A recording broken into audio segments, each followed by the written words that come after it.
सुमित्रा देवी की शादी को 30 साल बीत चुके थे, लेकिन आज भी उनके हालात जस के तस बने हुए थे। 30 साल पहले ब्याह करके सुमित्रा देवी प्रकाश की पत्नी बनकर उनके घर आई थी। घर में उनकी सास और नंद का वर्चस्व छाया हुआ था, जिनकी मर्जी के बिना एक पत्ता भी नहीं हिलता था।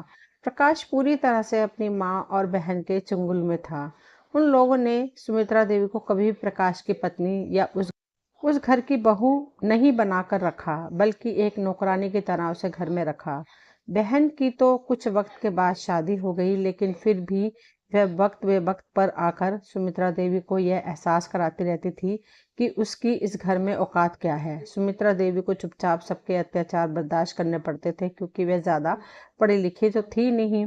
कहीं नौकरी कर लेती, मायके से कोई साथ देने वाला नहीं था। मायके का वही हिसाब था कि बेटियों को ब्याह करके रवाना करो, उसके बाद वह जाने और उसके ससुराल वाले।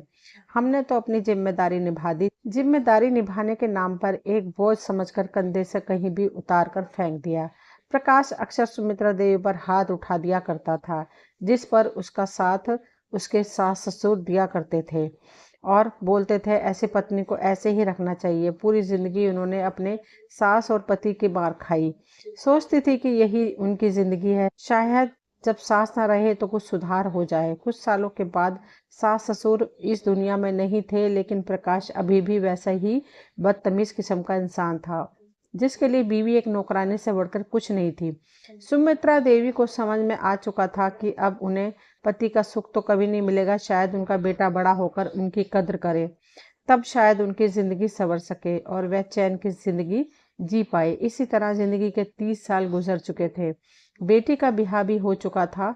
बेटा बहू दोनों इंजीनियर थे, पर बेटे ने बचपन से ही माँ को घर में काम करने वाली एक जाहिल गंवार औरत के रूप में देखा था, जो कि पढ़ी लिखी भी नहीं थी और ना ही उसके मुंह में जबान थी। बस अपने पिता और दादी की मार खाते अपनी माँ को देखा था। समय समय पर उसकी दादी और पापा ने भी उसे यही समझाया था कि उसकी माँ इसी काबिल है।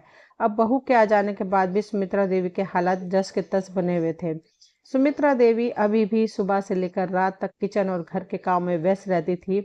उन्होंने सोचा था कि बहू के आ जाने के बाद शायद उन्हें घर गृहस्थी की जिंदगी से आराम मिल जाए और वह चैन से बैठकर दो रोटी खा पाए।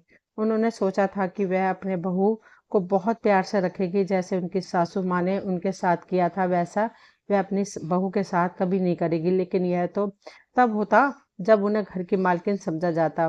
प्रकाश ने तो आज तक उन्हें वह दर्जा दिया ही नहीं था। बहू ने भी आने के बाद जब अपने सास की हैसियत उनके घर में यही देखी, तो ससुर जी और सासू माँ का बेटा यानी कि उसका पति सासू माँ की कोई इज्जत नहीं करते, बल्कि उसके ससुर प्रकाश कभी कभी उनके ऊपर हाथ भी उठा देते थे। तो वह भी समझ गई कि सुमित्रा देवी की क्या औकात है। फलस्वरूप उसने भी अपनी सारी जिम्मेदारी उनके कंधों पर डाल दी। शादी के 3 साल बीत चुके थे। बहू को एक बच्चा भी हुआ था।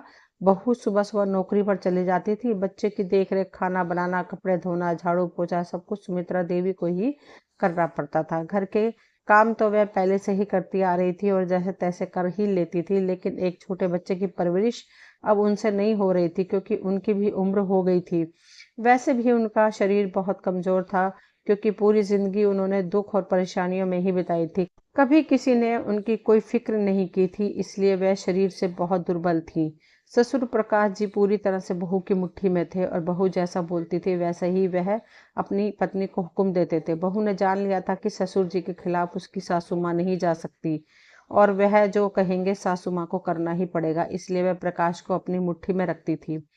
प्रकाश को जवानी के दिनों से ही गुटखा, सिगरेट, शराब आदि की गंदी आदतें लगी हुई थी, जिन्हें उसकी बहू बखूबी पूरी करती थी। उसे महंगी महंगी शराब, गुटखा और सिगरेट आदि मंगवाकर दे दिया करती थी, जिससे प्रकाश बहुत खुश हो जाया करता था और बहू को बिना पगार की एक नौकरानी मिल गई थी, अपनी सास सुमित्रा देवी के रूप में। लेकिन अब सुमित्रा देवी के बर्दाश्त नहीं हो रहा था। पूरी जिंदगी सास और नंद के ताने सुनकर और उनकी नौकरानी बनाकर गुजारी, और अब बहू के ताने सुनकर और उसकी नौकरानी बनकर गुजारना उनसे बर्दाश्त नहीं हो रहा था। उन्होंने विरोध करना शुरू किया तो प्रकाश ने बिना किसी लहज के उनके ऊपर हाथ उठा दिया और बोला, तू तो है जाहिल गवार औरत, तुझे क्या पता तेरी बहू कितनी पढ़ी लिखी है, दिन भर बाहर रहकर मेहनत करती है और कमा कर लाती है, तेरी तरह घर बैठकर ठूसती नहीं रहती, कुछ करना धरना तो है नहीं तुझे। थोड़ी बहुत जिम्मेदारियां तो निभा ले। सुमित्रा देवी ने बोला, मैं उसकी सास हूँ, उसे मुझे पकाकर खिलाना चाहिए ना, ना कि मुझे उसे। याद है तुम्हारी माँ की मैंने कितनी सेवा की है। प्रकाश ने फिर सुमित्रा देवी के ऊपर हाथ उठाया और बोला, हिम्मत कैसे हुई अपनी तुलना मेरी माँ से करने की? तेरी औकात नहीं है बड़ी आई बहू से सेवा करवाने वाली। चल निकल यहाँ से, और गलती से भी दोबारा कभी ऐसा सोचना भी मत, नहीं तो एक एक रोटी के लिए तरसार दूंगा। औकात नहीं है तेरी की खुद के पैसों से रोटी खा लेगी। बहुत।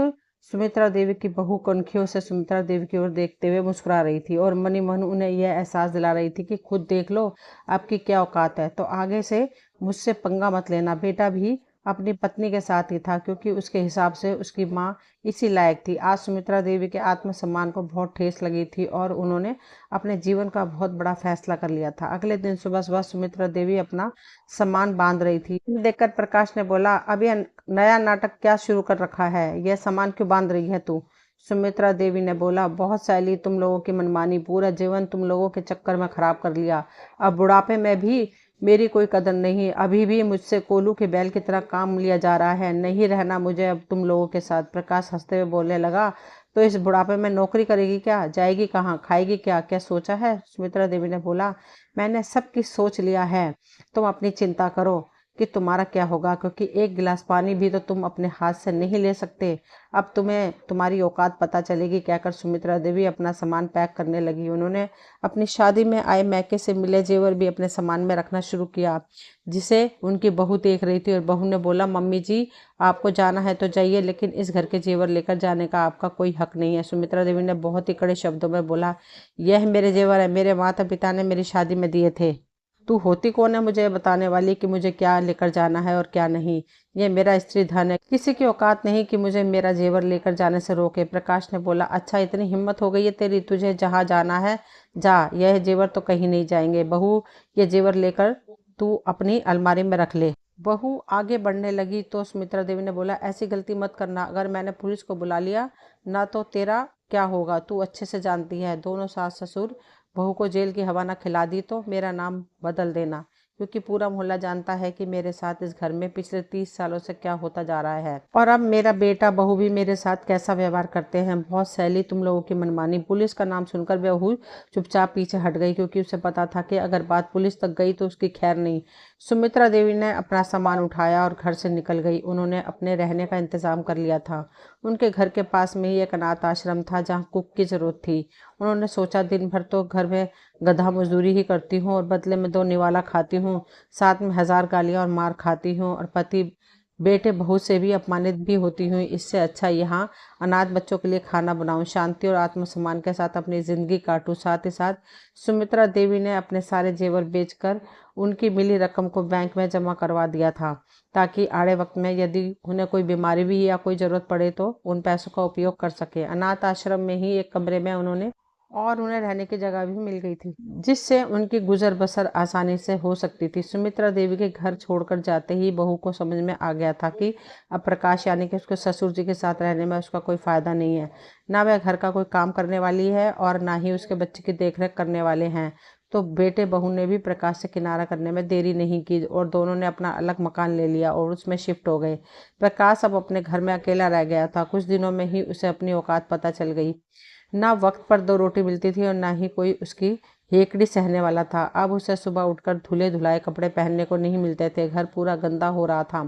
बेड की चादर तक महीनों से नहीं बदली गई थी। प्रकाश के दारू शराब की आदत की वजह से कोई काम वाली भी उसके घर में काम करने को तैयार नहीं होती थी। एक एक रोटी के लिए तरस गया था प्रकाश। बाहर का खाना उससे हजम नहीं होता था।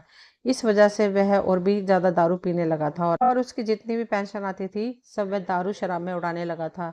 2-3 महीना में ही वह बुरी तरह से बीमार पड़ने लगा और उसे समझ में आ गया था कि सुमित्रा का उसके जीवन में क्या स्थान था। अब उसे सुमित्रा की कमी बहुत खल रही थी।